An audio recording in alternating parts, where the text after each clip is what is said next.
Hi, I'm Jason Martin, Environmental Coordinator for the City of Greenbelt, and if you're in possession of one of these, our free in-home vermicomposting kits, this video is for you to help you get started so you have the best success with your new in-home vermicomposting kit. We're here to make sure that your worms are nice and happy and that you prep everything to make sure that you get delicious black gold for your garden and or indoor potted plants.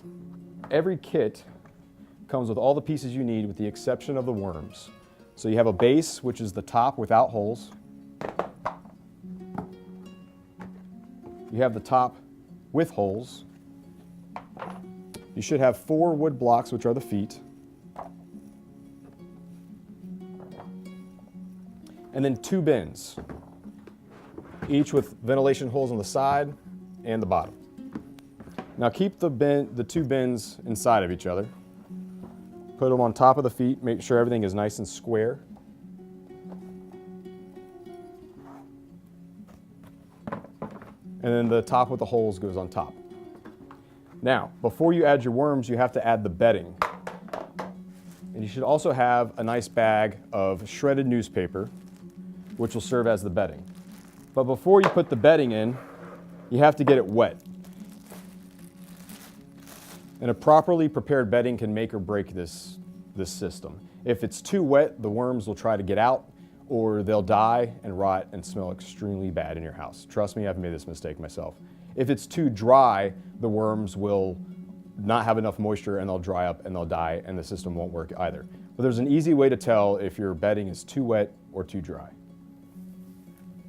All you do is take a handful of bedding, put it in a bowl or a sink of water, get it nice and wet, take it out, and with both hands squeeze as much water as you can out of it. And keep squeezing it as hard as you can until no more water runs out of it, except for maybe just a few drops.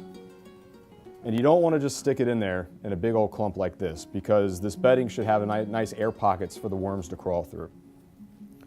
Take it, break it up,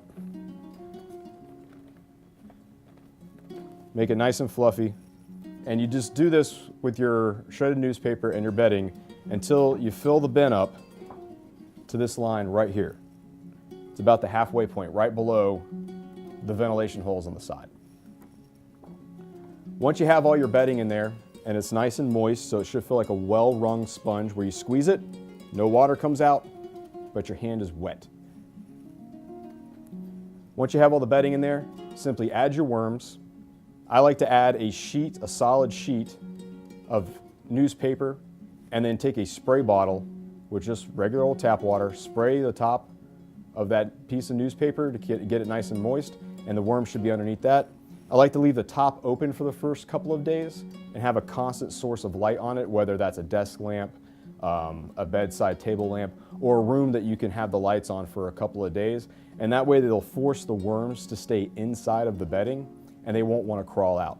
Once you've done that for a couple of days and you put a couple of pieces of food, and the literature that I have emailed you will have food that the worms can and cannot eat, put a couple of pieces of food, lettuce, potato peels, carrot peels, coffee grinds, put those underneath that solid sheet of newspaper, keep the light on them for a few days, they'll get nice and happy and acclimated to their new home, and then you can put the top on. And then you can either keep them where they're at, or you can move them to another indoor location where it's nice and dark and it stays a constant temperature. These guys like regular room temperature, 65 to 75 degrees, somewhere in there, 60 to 80 degrees. These are for in-home use, so make sure you're not putting them outside. And every once in a while, you're gonna feed them, and once everything's broken down, you're gonna wanna separate the worms from their castings or the compost to use in your garden. And I'm gonna show you how that works next. So you have your worms, they're nice and acclimated, you have your sheet of wet newspaper on top, you're keeping up on the feeding, you're monitoring them, you're keeping everything nice and moist with a spray bottle, and however much time has elapsed, and all the newspaper is broken down and everything just looks like worms and dirt. So it should, once everything is done, look like this. Once the inside of your bin looks like this, of course, you can still see some food because you have to keep feeding them in there, but all the newspaper is broken down and it just looks like a bunch of worms and garden dirt. Now it's time to separate the worms from the dirt. That's where this 2-bin system comes into play. So, you have 2 bins for a reason. The top bin, when you first start, has the bedding and the worms and the food. Everything's broken down. So what you want to do is take the bottom bin, separate it from the top bin, and basically reverse it. So your top bin would become the bottom bin. And I'll demonstrate with one that's not being used right now.